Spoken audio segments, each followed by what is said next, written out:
Kuha tayo ng update mga kabombo dun sa insidenteng nangyari. Lolo dyan sa Iloilo ay pinatay ng sariling kapatid na isa ring senior citizen dahil daw sa issue ng awayan sa mana.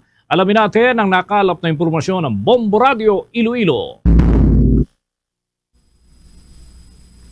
Patay ang isang lolo matapos sinampas ng tubo ng kanyang sariling kapatid na isa ring senior citizen sa Freedom Highway, Barangay Poblacion, Alimudian, Iloilo. Ang biktima ay si Marcelino Andoloy Alonzaga, 63 anyos, habang ang suspect naman ay si Primo Andoloy Alonzaga, 68 anyos, pawang residente ng nasabing lugar. Sa panayam ng Bombo Radio Iloilo, kay Police Lieutenant Colonel Arnel Solis, spokesperson ng Police Regional Office 6, sinabi nito na nagtalo ang magkapatid kung saan unang sinaksak ng biktima ang suspect dahil lang sa away sa kanilang ancestral house. Lumaban naman ang suspect at tinampas nito ng bakal na tubo ang biktima sa ulo na siyang dahilan ng kanyang pagkamatay. Napag-alaman na pumunta pa sa police station ang suspect kung saan nagpa-blatter ito sa nangyari at nang inusisa ng mga pulis, inamin nito na napatay nito ang kanyang kapatid. Nag-away sila dahil meron silang